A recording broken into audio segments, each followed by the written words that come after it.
At 24, Zara Williams is drowning in her deceased father's medical debt, while working double shifts at the Grand Metropolitan Hotel, counting every tip toward the impossible $87,000 still owed to creditors who called daily with increasingly hostile demands, until one exhausted night, she opens the wrong VIP lounge door and walks into the private world of Kim Tae-young, a man whose quiet authority and expensive suit can't hide the fact that he's far more dangerous than any debt collector she's ever faced. The crystal chandeliers of the Grand Metropolitan Hotel cast warm light across marble floors that Zara had been walking for 18 months, ever since her father's medical bills had crushed any hope she'd had of finishing her business degree. At 24, she moved through the opulent lobby with the practiced efficiency of someone who'd learned to navigate wealth that would never belong to her. Her event coordinator uniform, navy blue with gold trim, was impeccable despite the 14-hour day stretching behind her. Her natural hair was pulled back in a professional bun that emphasized the elegant line of her neck and the determined set of her shoulders.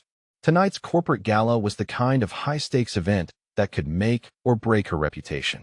300 guests, 7 courses, and a client list that included half the city's most powerful business leaders.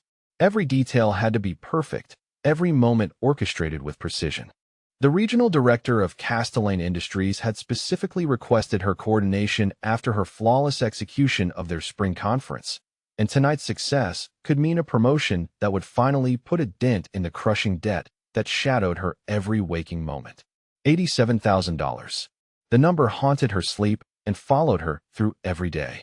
Medical bills from her father's 2-year battle with cancer, treatments that insurance had deemed experimental, specialists who had demanded payment up front for procedures that ultimately hadn't saved him. Her mother had died when Zara was 16. Her sister Keisha was a sophomore at State on a partial scholarship that covered tuition but left living expenses to family support. Every dollar Zara earned that wasn't rent or bare necessities went toward keeping Keisha in school and chipping away at the mountain of debt that threatened to bury them both. The phone in her hand buzzed with an urgent message from Castellane's CEO. VIP Lounge 7. Immediate revision to tomorrow's breakfast meeting logistics. The message was marked urgent with 3 red exclamation points. Zara's heels clicked against the marble as she moved quickly through the hotel's maze-like layout toward the executive floor. The Grand Metropolitan's VIP lounges were numbered consecutively, but the layout was deliberately confusing to maintain privacy for high-profile guests. She paused outside what she thought was Lounge 7, checking her reflection in the polished brass nameplate. Professional, composed, competent. The facade she'd perfected to hide the constant anxiety that came with living one crisis away from complete financial collapse. Her father had taught her that grace under pressure was the most valuable skill anyone could possess. Even as his medical bills had grown beyond comprehension, he'd insisted she finish what she started, that she not sacrifice her future for his failing health. The heavy wooden door opened silently on well-oiled hinges. Zara stepped into what should have been an empty lounge prepared for tomorrow's breakfast meeting. Instead, she found herself facing 5 men in expensive suits who looked up from leather portfolios and crystal glasses of what appeared to be very expensive whiskey. The conversation stopped instantly. The temperature in the room seemed to drop 10 degrees. Wrong room. The realization hit her with cold certainty as she took in the scene before her. This wasn't Lounge 7. The men weren't Castellane executives. The papers spread across the mahogany conference table weren't breakfast meeting logistics. Whatever business was being conducted here was the kind that required absolute privacy and would not welcome accidental witnesses. At the head of the table sat a man who commanded attention without saying a word. Korean, probably late 30s, with sharp features that looked like they'd been carved from stone and dark hair swept back with perfect precision. His suit was charcoal gray and cut with the kind of perfection that cost more than Zara made in 3 months. Everything about him radiated controlled power, from the way he held his crystal glass to the measured way his dark eyes assessed her presence. Kim Tae-young didn't need to raise his voice or make threats to be the most dangerous person in any room. His presence was a weight that pressed against everything around him, heavy and absolute. When he looked at Zara, she felt like he could see through the professional composure straight to the desperation she worked so hard to hide. I apologize, she said, her voice steady despite the way her heart had started hammering against her ribs. I was looking for Lounge 7. Wrong door. The other men had shifted in their seats, hands moving in ways that suggested they carried things under their expensive jackets that weren't business cards. One of them, a heavy-set man with scarred knuckles, started to rise from his chair with obvious hostile intent. Sit down, Kim Tae-young said quietly. The scarred man dropped back into his chair instantly. His English was perfect, accented but precise. The command wasn't directed at Zara, but the authority in his voice made her freeze anyway. Lounge 7 is down the hall, he continued, those dark calculating eyes never leaving her face. 2 doors past the executive elevator. Thank you, Zara managed. She should leave. Every instinct screamed at her to turn around and walk out before whatever business these men were conducting decided she'd seen too much. But something in Kim Tae-young's gaze held her motionless, like he was cataloging every detail of her appearance and finding something that interested him. You work here, he observed. It wasn't a question. Event coordinator, she confirmed. I was delivering a message to a client about tomorrow's schedule changes. He nodded slowly, still studying her with that unnerving intensity. You look tired, he said. How many hours today? The question was unexpected, personal in a way that professional interactions weren't supposed to be. She should deflect, maintain appropriate boundaries, get out of this room before the tension in the air crystallized into something dangerous. 14 so far, she answered truthfully, not sure why she was giving this stranger information about her schedule. And tomorrow? 16, probably. Double shift because one of our coordinators called in sick. Something shifted in his expression, a flicker of what might have been recognition or understanding. He reached into his jacket with deliberate slowness, producing a business card that he placed on the table's polished surface. When you get tired of working yourself to death for people who don't value what you're worth, call me, he said. His voice carried no particular urgency, but the words felt weighted with significance she didn't understand. I should go, Zara said, though she made no move toward the door. Yes, Kim Tae-young agreed. You should, but take the card first. She approached the table with careful steps, hyper-aware that 5 sets of eyes tracked her movement. The business card was thick, expensive cardstock with minimal text. Kim Tae-young's name in elegant script, a phone number, nothing else. No company name, no title, no indication of what business he conducted that required such secrecy. When her fingers brushed the card, he spoke again. You have bruises on your wrist. Zara's blood went cold. She'd been more careful lately, but apparently not careful enough. The bruises were from yesterday's encounter with Marcus, one of her father's creditors who'd gotten increasingly aggressive about payment schedules. He'd grabbed her arm hard enough to leave fingerprints when she tried to explain that she needed 2 more weeks to make the monthly payment. I'm clumsy, she said automatically, the lie she'd perfected over months of dealing with Marcus and his associates. No, Kim Tae-young said with quiet certainty. You're not. The simple statement hung in the air between them. He'd seen through her deflection with the same ease he seemed to see everything else. For a moment, the composed mask she wore every day cracked slightly, and she felt utterly exposed under his searching gaze. I really need to go, she whispered. When they escalate, he said, tapping the business card with one manicured finger, call me. Don't wait until you're in over your head. How do you know? She started, then stopped. Whatever Kim Tae-young's business was, it clearly involved reading people and situations with uncomfortable accuracy.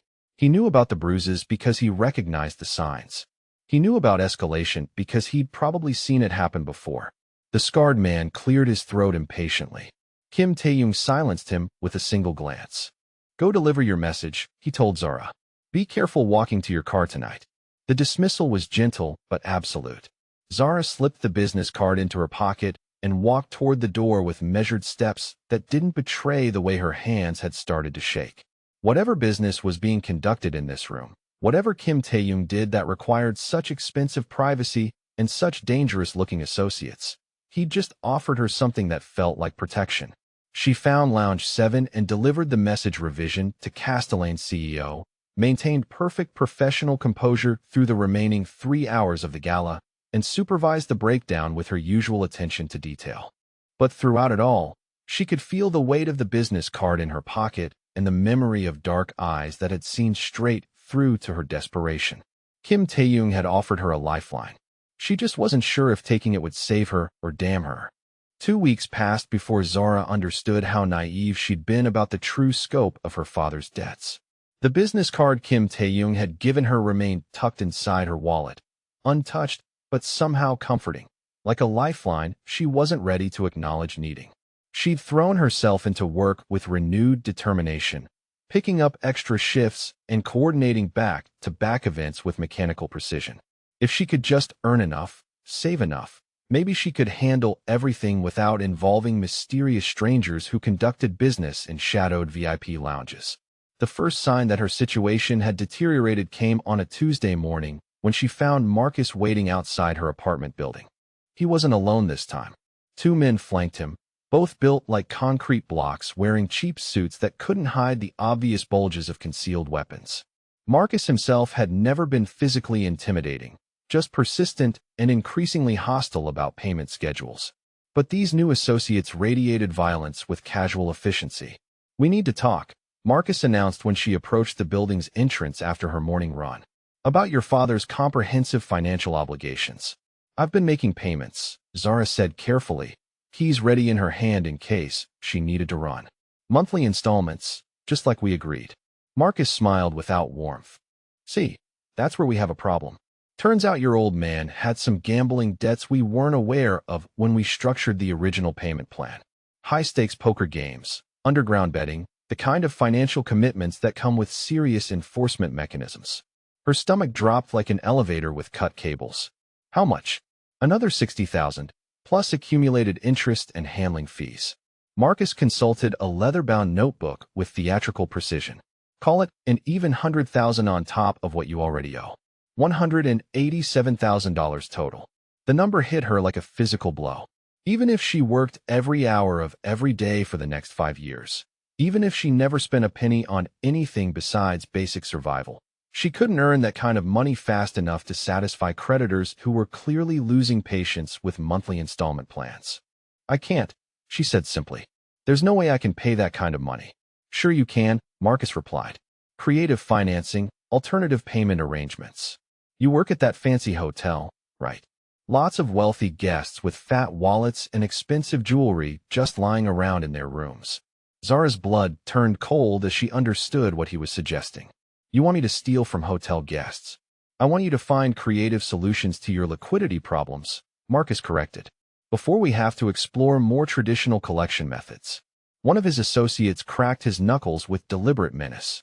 The other one stared at her with dead eyes that suggested he'd used more than intimidation to collect debts in the past. "I won't steal," Zara said, surprised by the steadiness of her own voice. "Find another way." Marcus sighed with exaggerated disappointment. "We'll be in touch about alternative arrangements soon." They walked away without further threats, leaving Zara standing outside her apartment building with the horrifying realization that her father's hidden gambling debts had just made her situation completely impossible. She couldn't pay what they were demanding. She wouldn't steal to satisfy their collection demands. But refusing to cooperate meant facing whatever traditional collection methods involved, and she had no illusions about the kind of enforcement men like Marcus's associates specialized in. Over the next week, she became aware of being watched. The same black sedan parked across from the hotel when she arrived for her shifts. Strangers lingering in the lobby who seemed more interested in her movements than in hotel amenities. Phone calls with no voice on the other end that came at all hours of the night. Marcus wasn't being subtle about surveillance. He wanted her to know she was being monitored, wanted her to feel the pressure of constant observation. The breaking point came on Friday evening in the hotel's underground parking garage. Zara had stayed late to coordinate setup for Saturday's pharmaceutical conference, finalizing catering details and room layouts until nearly midnight. The parking garage was poorly lit and mostly empty, her footsteps echoing off concrete walls as she walked toward her aging Honda Civic. They moved out of the shadows when she was halfway to her car. For men this time, including Marcus and his 2 associates plus someone new, a thin man with facial scars who looked like he'd graduated from intimidation to hands-on violence sometime in his career. They formed a loose circle around her, cutting off escape routes with professional efficiency. "Decision time," Marcus announced. We've been patient, but patience has limits. Zara's heart hammered against her ribs as she calculated distances to exits, stairwells, anywhere that offered escape from the closing circle. The parking garage's security cameras were positioned to monitor vehicle theft, not pedestrian assaults. No one would witness whatever these men decided to do to her. "I told you I won't steal," she said, backing toward a concrete pillar that would at least prevent them from surrounding her completely. The scarred man laughed without humor. "Stealing's off the table anyway. Hotel security got too tight after some incidents last month. But there are other ways to work off debt." The implication in his voice made her skin crawl. She understood exactly what alternative payment methods they were suggesting, and the casual way they discussed it made clear this wasn't their first time exploring such arrangements. "I need more time," she said desperately. "I can pick up more shifts, find a second job." "Time's up," Marcus replied. "You've got two choices. Come with us now, and we'll work out terms that keep everyone happy. Or we drag you out of here and work out terms that only keep us happy." The scarred man reached into his jacket, producing something metallic that caught the garage's fluorescent lights. Zara's breath stopped entirely as she recognized the shape of a knife handle. That's when the elevator opened. Kim Tae-young stepped out flanked by two men in expensive suits who moved with the fluid precision of professional security. He surveyed the scene with calm assessment, taking in the circle of threatening men and Zara's obvious terror without any visible change in expression. "Problem here, gentlemen," he said conversationally. Marcus spun around, his confident demeanor evaporating when he saw who had interrupted their collection efforts. "This is private business," he stammered. "Nothing that concerns you." Kim Tae-young approached with unhurried steps, his expensive shoes clicking against concrete with measured rhythm. "Miss Williams called me," he said simply. "Told me she was having some difficulties with debt collection harassment." Zara hadn't called anyone. She'd been too proud and too scared to reach for the business card that represented unknown obligations and dangerous entanglements.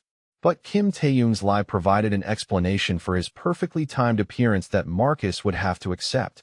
"Like I said, private business," Marcus insisted, though his voice had lost most of its aggressive edge. Kim Tae-young stopped 3 feet away from the scarred man, completely ignoring the knife still visible in his hand. "Miss Williams is under my protection now," he announced with quiet authority. "Her debts have been transferred to my organization. You no longer have any business with her." The scarred man stepped forward aggressively. "Says who?" Kim Tae-young's security detail moved with synchronized precision, flanking the 4 debt collectors with movements so smooth they seemed choreographed. Suddenly Marcus and his associates found themselves outnumbered by men who radiated competence and violence with professional efficiency. "Says me," Kim Tae-young replied calmly.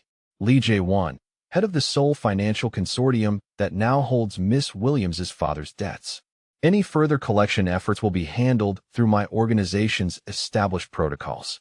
He produced a leather portfolio from his jacket, extracting documents that he handed to Marcus with formal courtesy. "Transfer paperwork," he explained. "Fully executed and legally binding. Miss Williams is no longer your client." Marcus scanned the papers with obvious confusion and growing fear. "These look legitimate," he admitted reluctantly. "They are legitimate," Kim Tae-young assured him, "as are the termination of services notices for anyone who attempts unauthorized collection activities on debts that no longer belong to your organization." The scarred man still held his knife, but he was looking around nervously as he realized how completely the situation had shifted. For amateur debt collectors with basic weapons suddenly faced 2 obvious professionals who carried themselves like they'd handled more serious threats than parking garage intimidation. "We'll need to verify this with our supervisors," Marcus said weakly. "Of course," Kim Tae-young agreed. "Take all the time you need. But understand that Miss Williams is now under the protection of people who take unauthorized interference with their financial assets very seriously." The threat was delivered with perfect politeness, but the underlying message was crystal clear. Marcus and his associates had wandered into territory controlled by organizations that made their collection methods look like amateur hour. "Come on," Marcus muttered to his team. "We're done here." They left quickly, the scarred man pocketing his knife with obvious reluctance. Kim Tae-young watched them go with patient attention until the elevator doors closed behind them, then turned to Zara with expression softening slightly. "Are you hurt?" he asked. Zara shook her head, not trusting her voice. The adrenaline that had carried her through the confrontation was fading, leaving her shaky and overwhelmed by the realization of how close she'd come to violence. "My car," Kim Tae-young said, gesturing toward a black sedan that definitely hadn't been there when she'd entered the parking garage. "We need to discuss your new arrangements." She should ask questions, demand explanations, insist on understanding what obligations came with the protection he'd just provided. But Marcus and his associates had made it clear that refusing help wasn't really an option anymore. Whatever Kim Tae-young wanted from her, it couldn't be worse than what the debt collectors had been planning. The sedan's interior was leather and quiet luxury, climate-controlled and soundproofed. Kim Tae-young sat across from her, giving her space while his security detail handled driving duties with professional discretion. "How did you know?" she asked finally. "I've been keeping an eye on your situation," he admitted. Men like Marcus rarely limit themselves to polite payment reminders. When surveillance indicated they were escalating to direct confrontation, I decided to intervene. He'd been watching her. The realization should have been creepy, invasive, another violation of her privacy by powerful men who thought they could control her life. Instead, she felt something that might have been relief. For the first time in months, someone with actual power had used it to protect rather than threaten her. "The debt transfer papers," she said. "Are they real?" "Completely legitimate," Kim Tae-young confirmed. "I purchased your father's debts from Marcus's organization this afternoon. You now owe that money to me instead of them." "At what interest rate?" Zara asked, because she'd learned to always ask about the financial details that mattered. 0%, he replied. "No collection fees, no escalating penalties, no artificial deadlines. You'll pay what you can afford when you can afford it." "Why would you do that?" Kim Tae-young considered the question with the same careful attention he seemed to give everything else. "Because you returned my business card instead of trying to sell the information you overheard. Because you refused to steal from hotel guests, even when refusing meant facing serious consequences. Because you're exactly the kind of person worth protecting." Zara stared out the sedan's tinted windows at the city lights flowing past. She was no longer drowning in impossible debt with violent collectors. She was still drowning, but now in obligations to a man whose kindness came with unknown strings attached. "What happens now?" she asked. "Now," Kim Tae-young said, "we discuss how you can work off your debt in ways that don't compromise your integrity." Kim Tae-young's private office occupied the top floor of a glass tower in Seoul's financial district, accessible only through a private elevator that required both a key card and biometric confirmation. Zara sat in a leather chair that probably cost more than her monthly salary, surrounded by floor-to-ceiling windows that offered panoramic views of the city sprawling below. The office itself was a study in controlled luxury, dark wood paneling, original artwork, and technology that hummed quietly in the background. Everything in the space communicated power, wealth, and the kind of authority that didn't need to announce itself. She'd had 3 days to think about her situation since the parking garage incident. 3 days of sleeping without the constant fear of midnight phone calls or strangers following her home. Marcus and his associates had vanished completely, no doubt informed by their supervisors that pursuing Kim Tae-young's financial assets would be a career-limiting decision. For the first time in over a year, Zara had experienced what it felt like to live without looking over her shoulder. But she wasn't naive enough to believe the protection came without a price. Kim Tae-young entered the office carrying 2 cups of coffee, one of which he placed on the small table beside her chair before settling behind his desk with fluid grace. He wore another impeccably tailored suit, this one charcoal gray with subtle pinstripes that caught the afternoon light. His dark hair was styled with the same precision as everything else in his life, and those calculating eyes studied her with the patient attention of someone accustomed to evaluating assets and opportunities. "You look better," he observed. "Less tired." "I've been sleeping," Zara admitted. "First time in months, I haven't been afraid of what tomorrow might bring." He nodded with satisfaction. Fear is exhausting. It clouds judgment and prevents people from recognizing opportunities that could improve their situations permanently. The coffee was excellent, rich and complex in ways that spoke of expensive beans and professional preparation. Zara sipped it carefully while studying the man who had eliminated her most immediate problem and was clearly about to present her with new ones. "Tell me about your background," Kim Tae-young said, opening a leather portfolio that contained several documents. Education, work experience, skills that might not be obvious from your current position. Business administration, 2 years completed before Dad got sick, she replied. Event coordination and hospitality management, customer service, crisis management. I speak 3 languages fluently. I have security training from the hotel's executive protection protocols. Impressive, he said, making notes in precise handwriting. And your sister? She's studying what at State University? Pre-medicine. Full scholarship for academics. But living expenses are still substantial. Kim Tae-young set down his pen and leaned back in his chair, fixing her with that unnerving direct stare. I have a proposition for you, Miss Williams. A mutually beneficial arrangement that would resolve your financial difficulties while providing me with services I genuinely need. Zara felt her heart rate increase despite her efforts to remain calm. Whatever he was about to offer, it would change her life completely. The question was whether that change represented salvation or a different kind of trap. I run several legitimate businesses, he continued. Real estate development, import-export operations, hospitality ventures. These enterprises require someone to coordinate security for public events, manage logistics for executive travel, and ensure that business meetings proceed without disruption or unwanted attention. That sounds like executive assistant work, Zara observed. It's more specialized than traditional administrative support, Kim Tae-young corrected. My businesses operate in competitive environments where information security and personal protection are significant concerns. I need someone with discretion, intelligence, and the ability to handle crisis situations without panic. He opened the portfolio and withdrew a formal contract, placing it on the desk where she could read the terms clearly. The document was several pages of legal language, but the key points were highlighted in bold text that made the offer unmistakably clear. Personal Security Coordinator, annual salary of $120,000, he read aloud.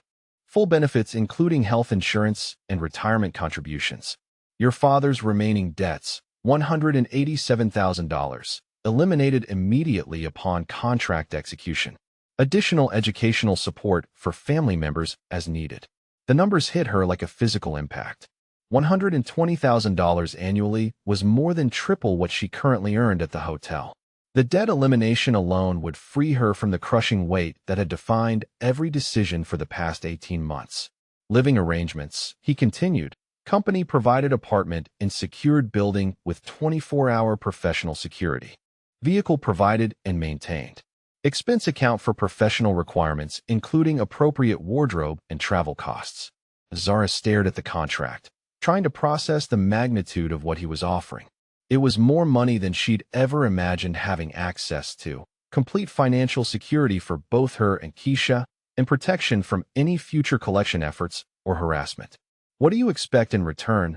She asked, because experience had taught her that generous offers always came with hidden costs. Absolute loyalty, Kim Tae-young replied without hesitation. Complete discretion regarding my business operations and personal affairs. Professional competence in coordinating security arrangements and managing confidential logistics. Your schedule will include evening events, weekend requirements, and occasional travel. He paused, allowing her to absorb the basic requirements before continuing with more specific expectations. You will accompany me to business dinners, social functions, and professional meetings where having an intelligent, attractive companion enhances my credibility and provides additional security through your observation of threats I might miss. You will coordinate background checks for new business associates and maintain files on individuals who present potential risks to my operations. The job description was walking a careful line between legitimate executive support and something more personal. Zara could see how accompanying him to events would provide both professional cover and personal protection, but she needed to understand exactly what boundaries existed in their arrangement. When you say companion, she said carefully, what specific role are you describing? Professional companion, Kim Tae-young clarified. You would be introduced as my executive assistant and security coordinator. Public appearances only, business-focused interactions. Your personal life remains entirely your own. And if I refuse to participate in certain activities or events, then you refuse, he said simply. I'm not hiring someone to be coerced into compliance. I need an intelligent partner who makes good decisions independently. The answer surprised her with its directness. Most powerful men in her experience expected automatic obedience from employees, especially female employees in positions that blurred professional and personal boundaries. What are the consequences if I violate the discretion requirements? She asked, because she'd learned to always understand the penalties before signing agreements. Kim Tae-young's expression grew serious, the first time she'd seen him display anything approaching stern authority. If you deliberately betray confidential information or compromise my business operations, the contract terminates immediately. Your salary stops, the apartment lease reverts to my organization, and your father's debt becomes due in full within 30 days. The punishment was severe but understandable. A man in his position couldn't afford employees who might sell information to competitors or law enforcement. Still, the reversion clause meant that betraying him would put her back exactly where she'd started, facing impossible debt with no resources to pay it. How long is the contract term? She asked. 2 years initially, renewable by mutual agreement. You can terminate with 60 days notice for any reason. I can only terminate for cause, specifically breach of discretion or failure to perform assigned duties competently.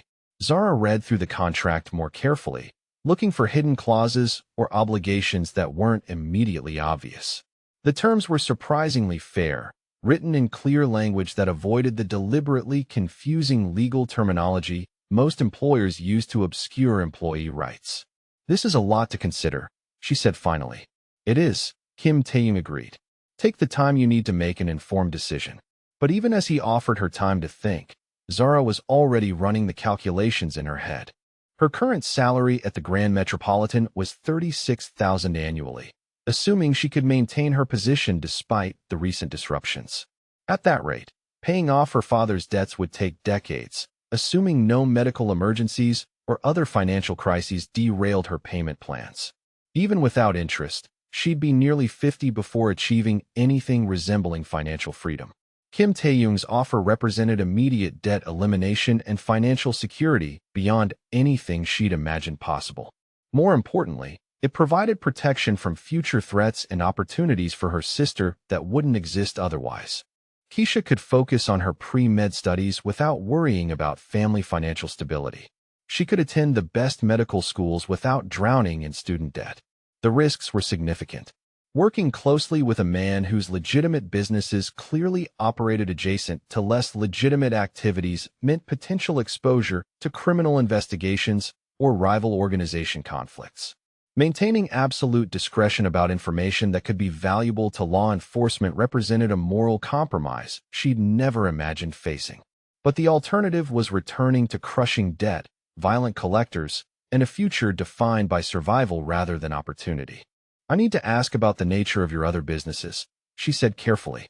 The ones that require such extensive security precautions. Kim Tae-young studied her for a long moment, clearly evaluating how much truth she could handle.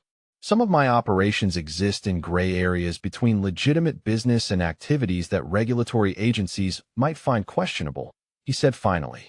Import-export arrangements that involve political considerations. Real estate development in regions where land acquisition requires unofficial negotiations. Financial services for clients who prefer privacy over traditional banking transparency.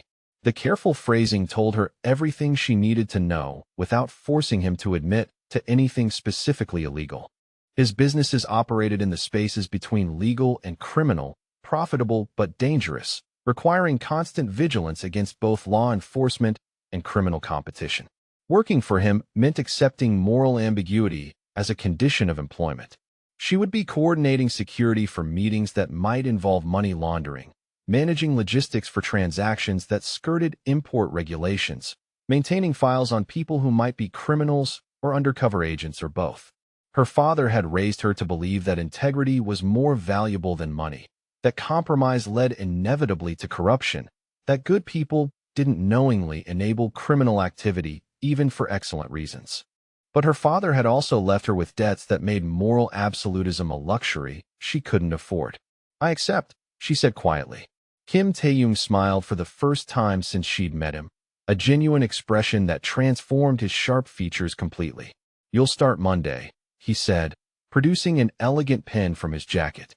"We have a charity gala Saturday evening that will serve as your introduction to my social circle." Zara signed the contract with steady hands, committing herself to 2 years of moral ambiguity in exchange for financial freedom. As Kim Tae-young countersigned the agreement and initialed each page with precise movements, she realized she was no longer an ordinary hotel employee struggling to survive her father's medical debts. She was now the personal security coordinator for one of Seoul's most successful and dangerous businessmen, and her life would never be ordinary again. 3 months into their arrangement, Zara had learned to navigate Kim Tae-young's world with the same professional competence she'd once applied to hotel events, though the stakes were considerably higher and the guest list significantly more dangerous. Her secured apartment in the Meridian Tower offered panoramic views of Seoul's financial district, 24-hour concierge service, and security measures that included bulletproof windows and a direct connection to Kim Tae-young's personal protection detail. It was luxury beyond anything she'd imagined having access to, but more importantly, it was safety. The work itself proved both challenging and surprisingly legitimate. Kim Tae-young's business empire operated with the precision of a military organization, every detail planned and executed with careful attention to security and efficiency. Zara coordinated background checks for potential business partners, managed logistics for executive travel, and attended social functions where her presence provided both professional credibility and additional eyes to spot potential threats. She discovered that she had genuine talent for reading people and situations, skills that Kim Tae-young valued enough to trust her judgment on security decisions. Her sister Keisha had moved into a better apartment near campus, her tuition concerns eliminated, and her living expenses covered by an educational support account that appeared in her name without explanation. When Zara called to check on her studies, Keisha's voice carried an optimism that had been missing since their father's death. She was thriving in her pre-med program, participating in research projects, building the kind of future their father had dreamed of for both his daughters. The debt that had shadowed Zara's every decision for 18 months no longer existed. The phone calls from collection agencies had stopped completely. Marcus and his associates had vanished as if they'd never existed, replaced by the quiet efficiency of Kim Tae-young's organization handling any remaining administrative details. For the first time since her father's diagnosis, Zara could sleep through the night without anxiety about tomorrow's financial crisis. But it was the unexpected moments that gradually shifted her perception of the man who had transformed her circumstances so completely. She discovered his gentleness on a Tuesday evening when they returned from a dinner meeting with Japanese shipping executives. The limousine had pulled into the underground garage of Kim Tae-young's building when they heard a sound that made them both freeze, a weak crying that echoed off concrete walls with desperate persistence. Kim Tae-young instructed his driver to wait while he investigated, following the sound to a maintenance area where they found a small orange kitten trapped behind industrial equipment. The animal was injured, one leg clearly broken, formatted with oil and debris. It couldn't have been more than 6 weeks old, abandoned or lost, and slowly dying in the building's mechanical spaces. Zara expected Kim Tae-young to make a phone call, have someone else handle the situation with professional efficiency. Instead, he removed his expensive jacket and carefully wrapped the kitten, cradling it with surprising tenderness. "Emergency veterinarian," he told his driver, climbing back into the limousine with the tiny animal pressed against his chest. His white dress shirt was stained with oil and blood, his usually perfect appearance disrupted by his instinctive response to something small and helpless. At the veterinary clinic, he waited through surgery with patient attention, occasionally stroking the kitten's head while it recovered from anesthesia. The vet explained that the leg would heal completely with proper care, but the animal would need several weeks of careful monitoring and medication. "I'll take responsibility for its recovery," Kim Tae-young said simply. Watching him interact with the injured kitten revealed layers of his character that challenged everything Zara thought she understood about him. The same hands that signed contracts worth millions of dollars offered water to a tiny animal with infinite gentleness. The same man who commanded instant respect and fear from dangerous associates spent 40 minutes researching proper nutrition for recovering kittens on his phone. The apartment he provided for the cat's recovery was larger than the place Zara had shared with her father. Custom furniture, premium food, toys that probably cost more than most people spend on entertainment in a month. But more than the expense, it was Kim Tae-young's personal attention that surprised her. He visited daily, monitoring the kitten's progress with the same careful attention he applied to business operations. "You named it Buddy," Zara observed during one of these visits, watching him check the small cast on the animal's healing leg. He seemed almost embarrassed by the admission. "It follows me around when I'm here. Seems to think I'm supposed to provide constant entertainment." The kitten had indeed bonded with its rescuer, purring loudly whenever Kim Tae-young entered the room and climbing onto his lap with determined affection. Seeing him smile at the tiny creature's antics, hearing him use a softer voice when speaking to it, created cognitive dissonance with his reputation as Seoul's most dangerous businessman. Their working relationship had evolved into something approaching genuine partnership. Kim Tae-young consulted her opinion on security arrangements, trusted her assessment of potential threats, and relied on her judgment in social situations where reading people accurately could prevent problems before they developed.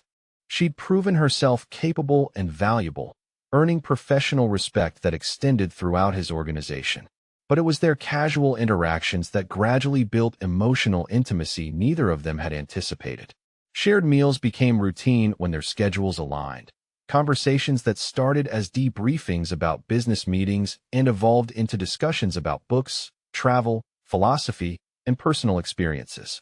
Kim Tae-young was surprisingly well-read, capable of discussing literature and art with the same intelligence he applied to financial negotiations. He asked about her interrupted education, encouraged her to consider returning to complete her degree, offered resources that would make such plans feasible. For her part, Zara found herself genuinely curious about the man behind the reputation. He was more complex than she'd expected, driven by principles that went beyond simple profit maximization, genuinely concerned about the welfare of people under his protection.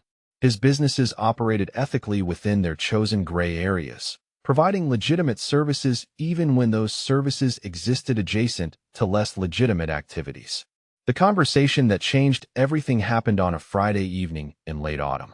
They'd returned from a charity gala where Kim Tae-young had donated substantial funds to children's medical research, an event that had required careful security coordination due to the presence of several rival organization representatives. Zara had successfully identified and defused two potential confrontations before they could disrupt the evening, earning Kim Tae-young's approval and the grudging respect of his security team. Back at his penthouse, they sat in the living room reviewing the evening's events over glasses of wine that cost more than Zara's former monthly salary. The floor-to-ceiling windows offered spectacular views of the city lights below, but Kim Tae-young seemed more interested in studying Buddy, who had claimed his usual position on the arm of his rescuer's chair. "You're good at reading people," Kim Tae-young said quietly. "Better than most of my professional security staff. It's an unusual talent." "I learned young," Zara replied. "Dad was sick for 2 years before he died. Hospital environments teach you to recognize who can help and who might cause problems. Nurses, doctors, administrators, all have different body language when they're delivering good news or bad news." He nodded with understanding. "Survival skills," he observed. Something in his tone suggested personal familiarity with developing such skills, and Zara found herself curious about the experiences that had shaped his particular talent for reading dangerous situations. "How did you learn?" she asked. Kim Tae-young was quiet for so long she thought he wouldn't answer. When he finally spoke, his voice carried a weight of old pain that she'd never heard from him before. "I had a younger sister," he said, his fingers stroking Buddy's fur with gentle rhythm. "Minji, 3 years younger than me. Everything good about our family while I was focused on building power and accumulating resources. She was kind, trusting, believed people were fundamentally decent even when evidence suggested otherwise." Zara felt her heart rate increase as she recognized the shift in his demeanor, the way his usual controlled composure cracked slightly around the edges. This wasn't business conversation or casual social interaction. This was something deeper, more personal than anything he'd shared before. "She was 22 when she met him," Kim Tae-young continued. "Older man, seemed successful, claimed to work in international finance. He was charming, attentive, everything she thought she wanted in a romantic partner. I was too busy expanding my operations to pay much attention to her personal life. The pain in his voice was raw, immediate despite the obvious passage of time. Buddy sensed the emotional shift and moved closer, pressing against Kim Tae-young's chest with instinctive comfort. "It took me 6 months to realize what was happening," he said. By then he'd isolated her from friends, convinced her to quit her job, moved her into an apartment where he controlled everything. When she tried to leave, he became violent. When she called for help, I was in Hong Kong closing a shipping deal. Zara's breath caught as she understood where the story was leading. The careful way Kim Tae-young spoke about his sister, the past tense that indicated permanent loss, the guilt that shadowed his expression. "She called me that night," he whispered, terrified, begging for help, but I was 12 time zones away and too focused on my business empire to understand how desperate she was. I told her I'd deal with it when I returned. I told her to be patient for 3 more days. He stopped speaking, his jaw tight with emotion that threatened to overwhelm his usual control. Buddy climbed higher, settling against his neck with purring comfort. "He killed her that night," Kim Tae-young said finally. "Made it look like suicide, but I knew. Everyone knew. By the time I got back to Seoul, he disappeared. It took me 8 months to find him." The silence stretched between them, heavy with the weight of loss and guilt and violence implied, but not described. Zara could see the young man he'd been, ambitious and focused, and utterly unprepared for the cost of divided attention when someone he loved needed protection. "I'm sorry," she said softly, inadequate words for pain that couldn't be healed with sympathy. "I built all of this." Kim Tae-young gestured at the luxury surrounding them, the evidence of wealth and power that defined his adult life. "So I'd never again be too far away or too busy to protect someone who mattered to me. But power without purpose is hollow. Success without someone to share it with is meaningless." He looked at her directly for the first time since beginning his story, those dark eyes reflecting vulnerability she'd never seen before. "You remind me of her," he admitted. "Not physically, but in spirit. Strong enough to survive terrible circumstances, kind enough to help injured animals, brave enough to refuse to steal even when refusing meant facing serious consequences. When I saw you in that parking garage, terrified but still trying to negotiate rather than submit, I saw everything I'd failed to protect in Minji." The admission hung in the air between them, transforming their entire relationship in a single moment. Zara finally understood the intensity of his protection, the generous terms of their contract, the careful attention he paid to her safety and well-being. She wasn't just an employee or even a valuable asset. She was his second chance at protecting someone who embodied the goodness he'd failed to save in his sister. "You're not responsible for what happened to her," Zara said gently. "You couldn't have known how dangerous the situation was." "I should have known," Kim Tae-young replied. "I should have been paying attention to something more important than business deals. I should have recognized the signs, made time to investigate, taken action before it was too late." The guilt he carried was obvious in every word, the weight of believing he could have prevented tragedy if he'd made different choices. Zara understood that his protective obsession with her safety wasn't romantic interest or professional necessity. It was penance for his sister's death, an attempt to heal old wounds by ensuring no woman under his protection would ever again face danger alone. But as she watched him struggle with emotions he rarely allowed anyone to see, as she recognized the humanity beneath his reputation for controlled ruthlessness, she realized her feelings had shifted beyond gratitude and professional respect. Somewhere in the past 3 months of shared meals and casual conversations and unexpected glimpses of gentleness, she'd begun to care for him as more than just the man who'd saved her from impossible circumstances. The realization terrified her more than any threat she'd faced since accepting his protection. Outside the penthouse windows, Seoul's lights stretched to the horizon like stars reflected in dark water. But Zara's attention focused entirely on Kim Tae-young, on the way vulnerability had transformed his sharp features into something almost boyish, on the careful way he held a small injured animal while revealing the injury that had shaped his adult life. She was falling in love with the most dangerous man in Seoul, and there was no contract clause that covered the complications such feelings would create. The first warning came through surveillance footage that Kim Tae-young's security team reviewed every morning as part of their standard threat assessment protocol. Unfamiliar vehicles circling Zara's building, men in business suits who lingered too long in coffee shops with clear sight lines to the Meridian Tower's entrance, communication equipment visible in their ears that suggested coordination beyond casual observation. The images were subtle enough that an amateur might dismiss them as coincidence, but Kim Tae-young's people had been tracking territorial disputes for decades. The Baek family organization had been testing boundaries for months, probing the edges of Kim Tae-young's operations with carefully calculated provocations. Import shipments delayed at customs, construction permits mysteriously stalled, business associates receiving unofficial warnings about the risks of continued partnerships. Standard pressure tactics designed to force negotiations or demonstrate strength without escalating to open conflict. But targeting Zara represented a fundamental miscalculation of both her value to Kim Tae-young and his likely response to threats against people under his personal protection.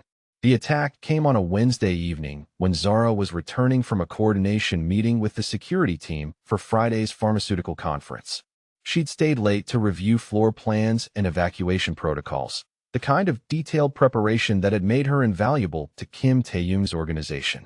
The Meridian Tower's parking garage was well lit and monitored by cameras, but security systems couldn't prevent every form of infiltration by professionals with sufficient motivation and resources. They moved when she was halfway between the elevator and her car, emerging from behind concrete pillars with synchronized precision that spoke of military training and careful planning. For men in dark clothing, faces obscured by ski masks, movements efficient and purposeful. No amateur intimidation this time.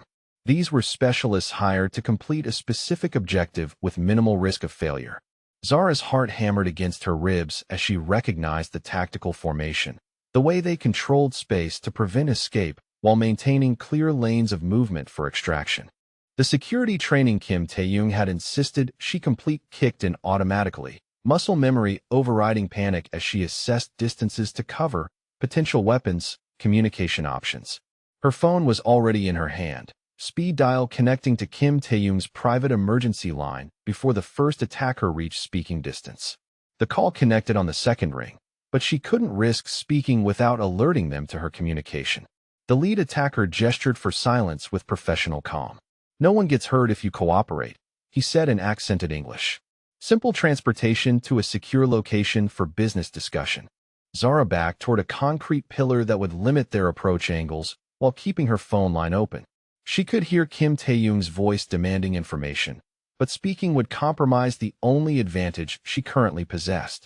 The attackers advanced with patient coordination, clearly prepared for resistance, but confident in their ability to manage one woman regardless of her training. They'd underestimated both her preparation and her determination to avoid capture by people whose idea of business discussion likely involved considerable violence.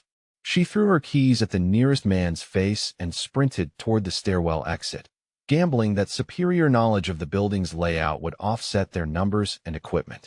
Behind her, commands shouted in Korean suggested frustration with her failure to cooperate with their extraction timeline. The stairwell door was 15 feet away when something hard struck her between the shoulder blades, sending her stumbling forward with electric pain that suggested a taser or similar incapacitation device. Her muscles seized involuntarily, coordination failing just as her hand reached the door handle. She hit the concrete floor with stunning impact, phone skittering away across the garage floor. Strong hands grabbed her arms and legs, lifting her with efficient teamwork while her nervous system struggled to regain basic motor control. Through the ringing in her ears, she could hear Kim Tae-young's voice shouting her name from the abandoned phone, demanding responses that she couldn't provide. That's when the garage filled with the sound of screeching tires and slamming doors.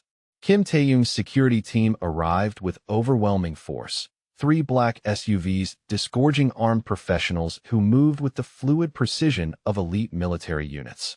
The kidnappers found themselves surrounded by twice their number of opponents who outgunned them significantly and knew the terrain better than any infiltration team could prepare for.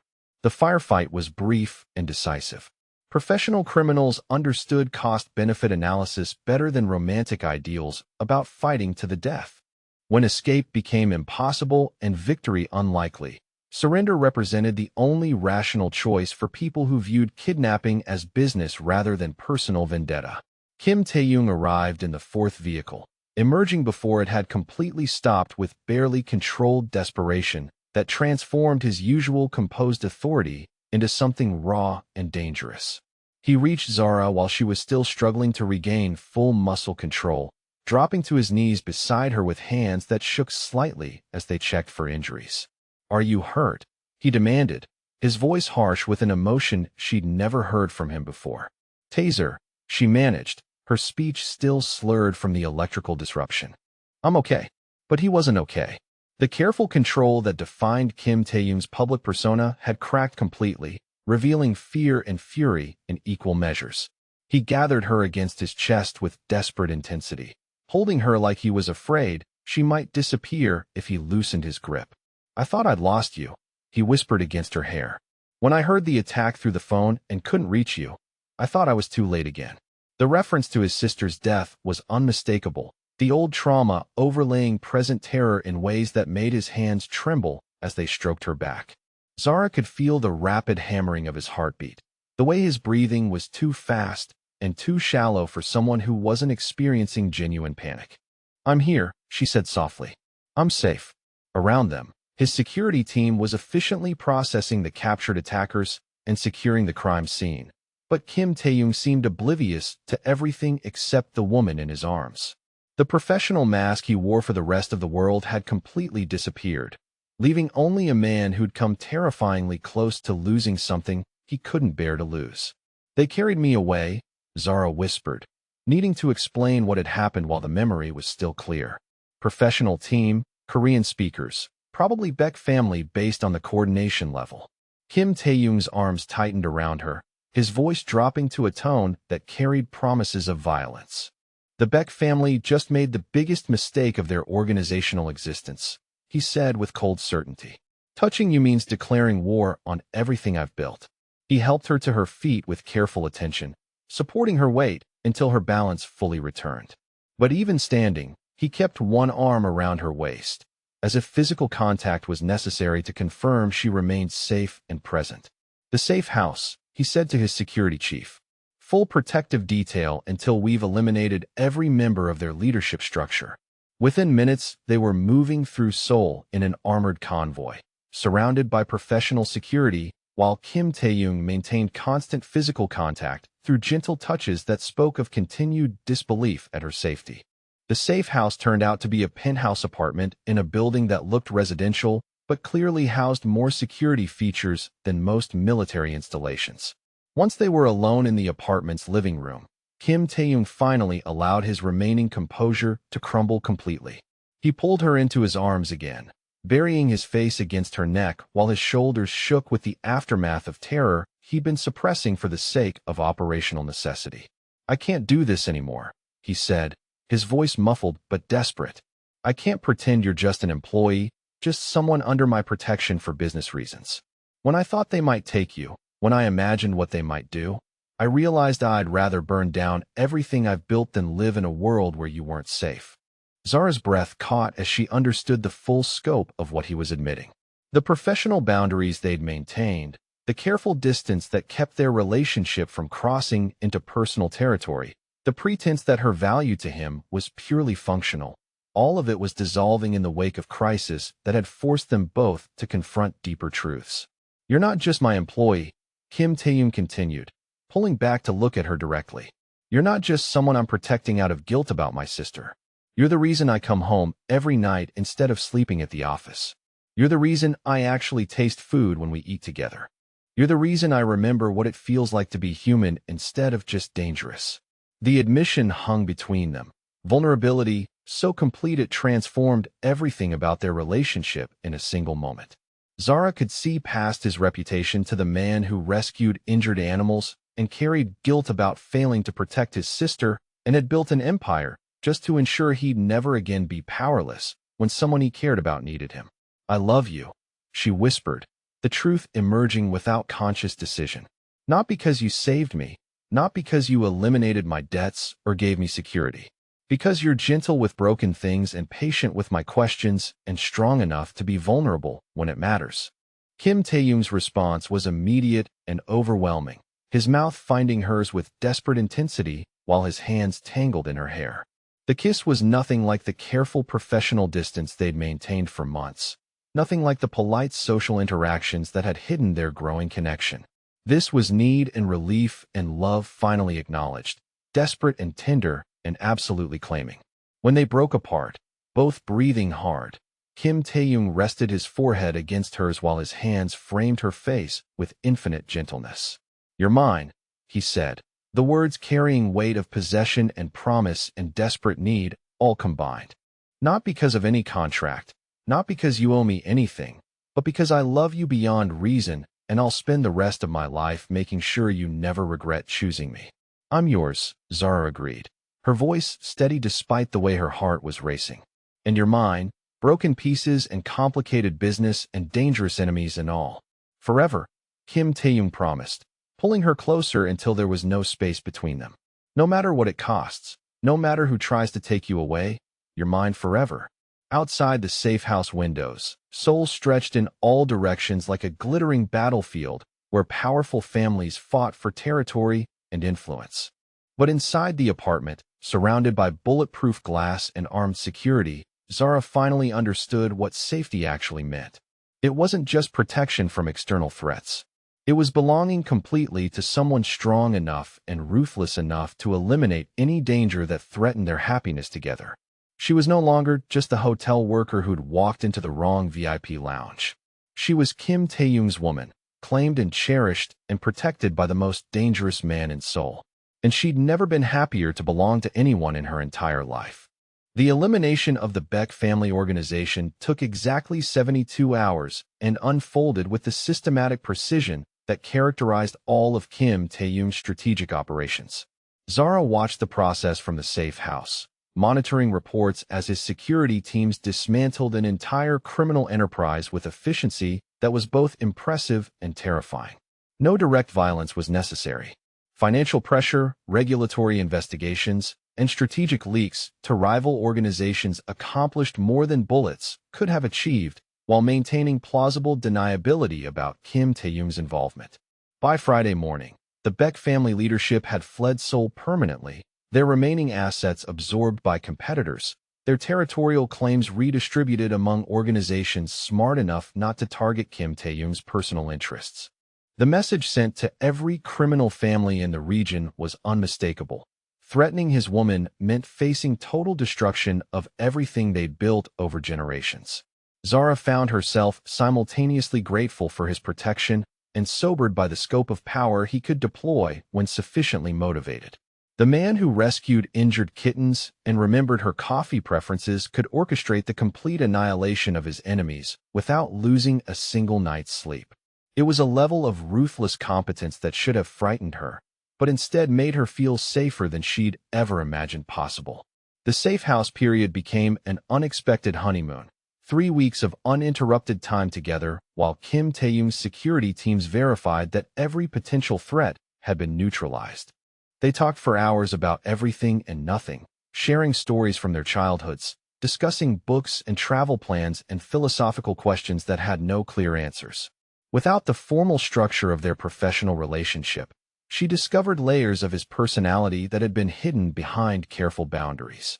He cooked for her, revealing unexpected domestic skills acquired during years of living alone in luxury apartments. His Korean grandmother's bulgogi recipe, prepared with the same meticulous attention he applied to business negotiations. Italian pasta dishes learned during a semester in Rome before his father's death had forced him to return and assume control of family operations. Simple comfort foods that somehow tasted extraordinary when prepared by hands more accustomed to signing contracts worth millions of dollars. She told him about her father's last months, the conversations they'd had about integrity and compromise, the way medical bills had slowly consumed every dream except the determination to see her sister succeed. Kim Tae-young listened with patient attention, understanding how financial desperation had shaped her worldview while respecting the strength that had prevented her from compromising her values even under extreme pressure. It was during one of these quiet conversations that he asked the question that changed everything permanently. They were sitting on the safe house balcony watching Seoul's sunset paint the sky in shades of gold and crimson, Buddy purring contentedly in Zara's lap, while Kim Tae-young reviewed security reports on his tablet. The injured kitten had grown into a healthy cat, who divided his attention between both of them with obvious contentment, living proof that damaged things could heal completely given sufficient care and patience. "Marry me," Kim Tae-young said suddenly, setting aside his tablet to look at her directly. The proposal was characteristically direct, delivered with the same quiet authority he brought to every important decision. But his dark eyes held vulnerability that transformed the simple words into something deeper than legal arrangement or romantic gesture. "I don't want a contract that can be terminated," he continued. "I don't want terms that can be renegotiated or arrangements that depend on professional performance. I want you to be my wife, legally and permanently, with every protection that marriage provides and every responsibility that true partnership requires." Zara felt her heart rate increase as she processed the magnitude of what he was offering. Marriage to Kim Tae-young meant more than romantic commitment. It meant becoming the legal matriarch of his organization, sharing authority over business decisions, gaining protection that extended beyond personal security to encompass legal immunity and social status. "What exactly are you proposing?" she asked carefully. "Everything," he replied without hesitation. "Full partnership in all legitimate business operations. Legal marriage with prenuptial agreements that protect your interests regardless of what happens to mine. Adoption of your sister as family with complete educational and financial support through medical school and beyond. Children when we're ready, raised with every advantage wealth and security can provide." He reached into his jacket and withdrew a small velvet box, opening it to reveal an engagement ring that probably cost more than most people earned in a lifetime. The center stone was a flawless diamond surrounded by smaller gems arranged in a pattern that caught the fading sunlight with brilliant fire. "But more than that," Kim Tae-young continued, "I'm proposing a future where you never again have to choose between integrity and survival, where your strength is appreciated rather than exploited, where every dream you've deferred becomes possible because you have unlimited resources to pursue them." The ring was beautiful, but it was his words that made Zara's breath catch with the scope of the life he was describing. Not just rescue from her previous circumstances, but elevation to a position of real power and influence. Not just protection from external threats, but partnership in building something larger than either of them could achieve individually. "Yes," she said simply, extending her hand so he could slip the ring onto her finger. Kim Tae-young's smile transformed his entire expression, revealing joy that made him look younger than she'd ever seen him. The ring fit perfectly, as if he'd somehow known her size despite never asking. Just another example of the careful attention he paid to details that mattered to her. "Korean traditional ceremony," he said, sliding the ring into place with gentle precision. "My family's customs require formal recognition of marriage alliances, but we'll combine it with Western elements that honor your preferences." The wedding planning occupied most of their remaining time at the safe house. Discussions about venues and guest lists and traditions that would blend both their backgrounds into something uniquely theirs. Kim Tae-young approached the arrangements with the same strategic thinking he applied to business operations, ensuring that every detail reinforced the message of permanent alliance while celebrating their commitment appropriately. When they finally returned to his penthouse, it felt like coming home to a shared space rather than visiting his private domain. Zara's belongings had been moved from the Meridian Tower apartment and integrated seamlessly with his possessions, creating an environment that belonged to both of them equally.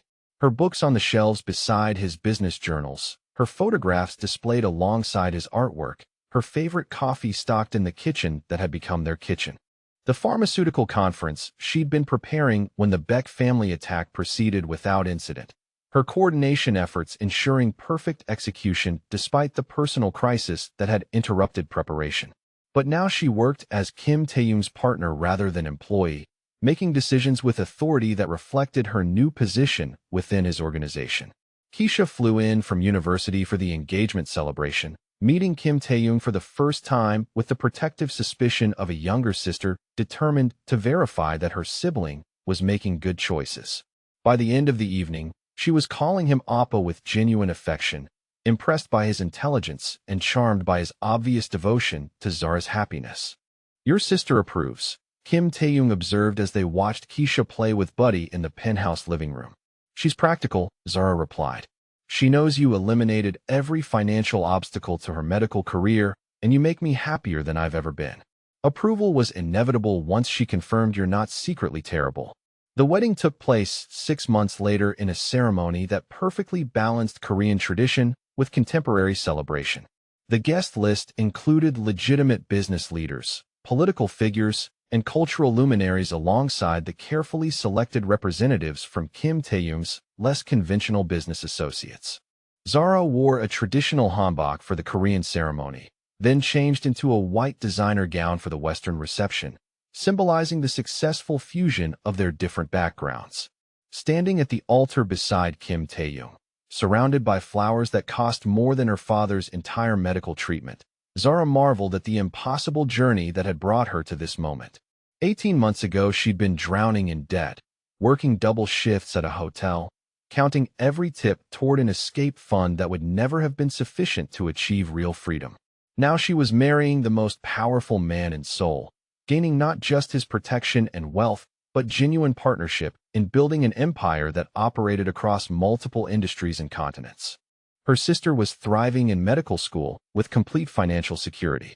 Her own education could resume whenever she chose, with resources to attend any university in the world. But more than the material transformation, she'd found love with a man who valued her intelligence, respected her strength, and would spend the rest of his life ensuring she never again faced danger alone. The reception dinner featured 7 courses prepared by Seoul's most exclusive caterers, wine that had been aging longer than Zara had been alive, and entertainment that included traditional Korean musicians alongside contemporary performers. Kim Tae-young's speech to their guests emphasized partnership and mutual respect, describing Zara as his equal rather than his prize, the woman who had brought humanity back to his carefully controlled world.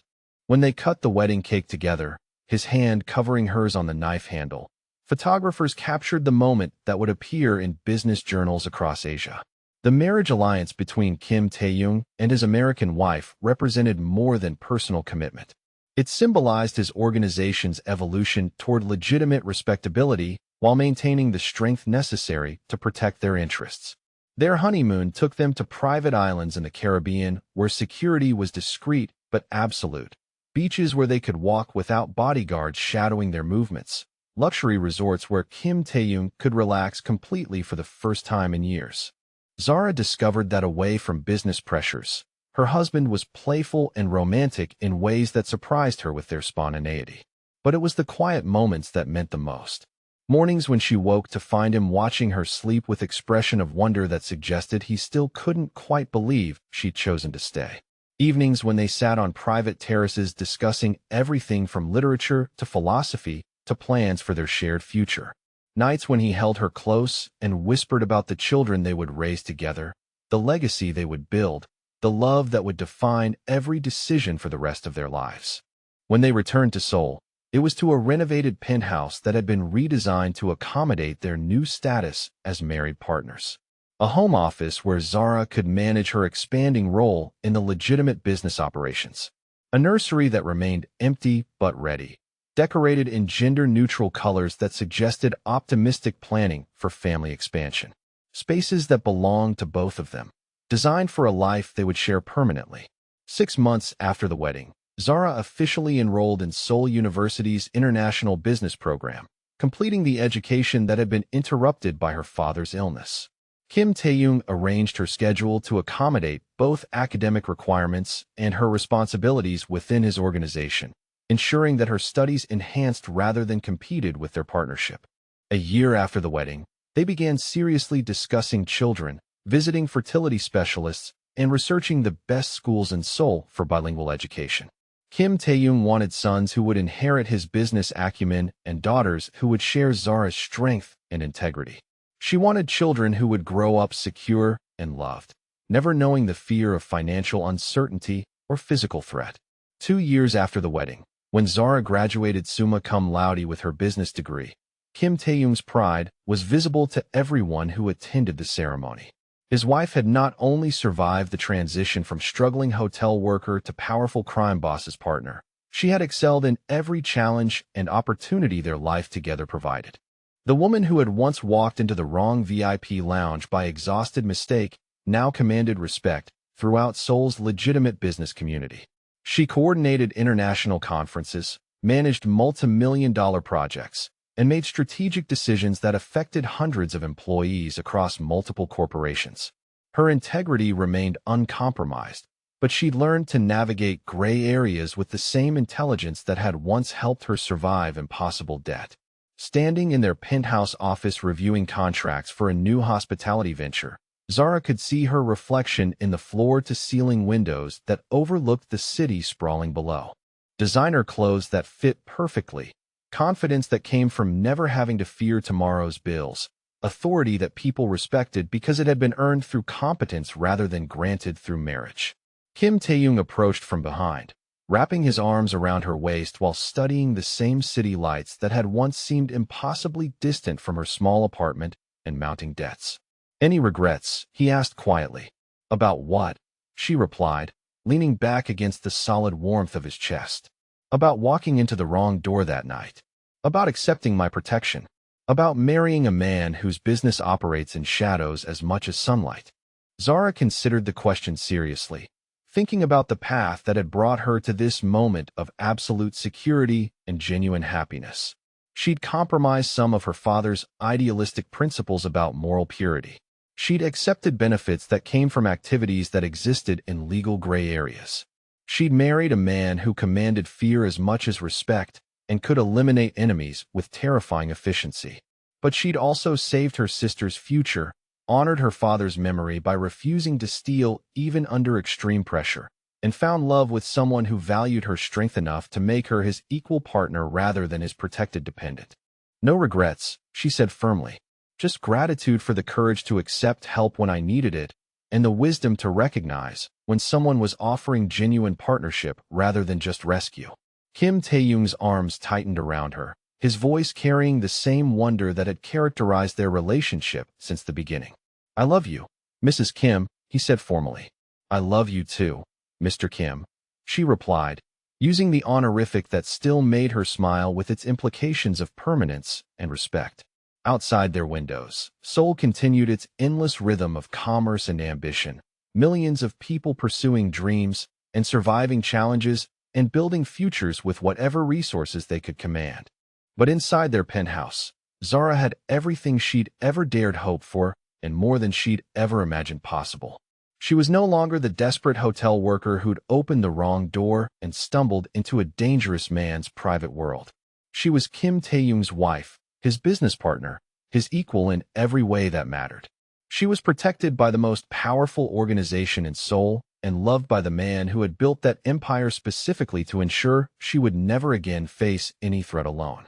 Her transformation was complete, her future secured, and her happiness guaranteed by someone strong enough and ruthless enough to eliminate any obstacle to their life together. She had walked into the wrong VIP lounge and found exactly the right life.